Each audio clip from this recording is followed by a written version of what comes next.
Thank you. சட்டமய நண்பர்களுக்கு எனது அன்பார்ந்த வணக்கங்கள்.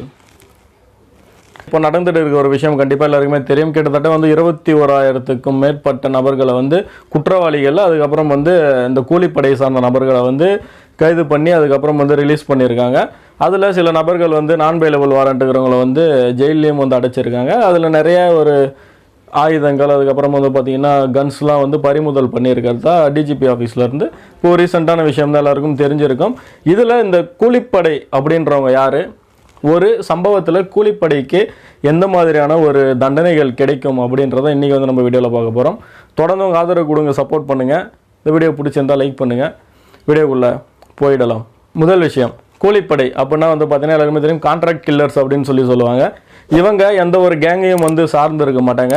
ஒரு 2 கேங் இருக்குது, அதுக்குன்னு சொல்லிட்டு தனியாக 2 கேங்ஸ்டர் இருக்காங்க. அப்படின்னா அவங்க இந்த கேங்குக்காகவும் வேலை செய்யலாம், இந்த கேங்குக்காகவும் வேலை செய்யலாம். அவங்க யாருக்கு வேணாலும் வேலை செய்வாங்க. அவங்களுக்கு வேண்டியது பணம் மட்டும்தான். பணத்தை வாங்கிக்கிட்டு யாரை வேணாலும் அவங்க சம்பவம் பண்ணணும் அப்படின்னா பண்ணிவிடுவாங்க. அவங்களுக்கு அந்த எத்திக்ஸ் அந்த மாதிரியான விஷயங்கள்லாம் எதுவுமே கிடையாது. கேங்ஸ்டருக்குமே எத்திக்ஸ் கிடையாது. நம்ம அதுக்குள்ளே போத்தேகல. பொதுவாக சொல்கிறேன், அவங்க பார்த்திங்கன்னா எந்த ஒரு கேங்கில் வேணாலும் இருப்பாங்க. யாருக்கு பணம் கொடுக்குறாங்களோ அவங்களுக்காக சம்பவங்கள் செஞ்சு கொடுத்துட்டு போகிறவங்க தான் பார்த்திங்கன்னா இந்த கூலிப்படை அப்படின்றவங்க. சரி, இவங்களுக்கு நம்மளோட சட்டத்தில் எந்த மாதிரியான தண்டனைகள் கிடைக்கும் அப்படின்னு சொல்லி பார்த்தா, சரி ஒரு மர்டர் நடக்குது அப்படின்னா அதில் கண்டிப்பாக ஏதாவது ஒரு பகை இருக்கும், அல்லது ஏதாவது ஒரு சில காரணங்கள், எல்லாத்துக்கு பின்னாடியும் ஒரு காரணம் இருக்கும். அதை நம்ம பார்க்க போல.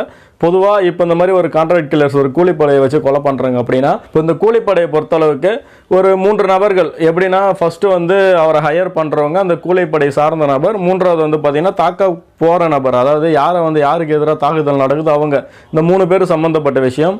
நம்மளோட ஒரு இந்திய தண்டனை சட்டத்தில் 120B குற்றவியல் சதி அப்படின்னு சொல்லுவாங்க.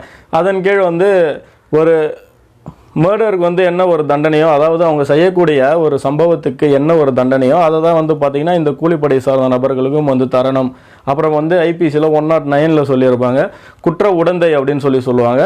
ஏதோ ஒரு விஷயத்துக்கு உடந்தையாக இருக்காங்க அப்படின்னா அவங்களுக்கும் அதே தண்டனை தான் கொடுக்கணும் அப்படின்ற மாதிரி சொல்லியிருப்பாங்க. சொன்ன மாதிரி கூலிப்படைன்றது இதுதான். அவங்களுக்குன்னு சொல்லிட்டு ஒரு பெரிய நெட்வொர்க், அவங்களுக்குன்னு சொல்லிட்டு ஒரு கேங்.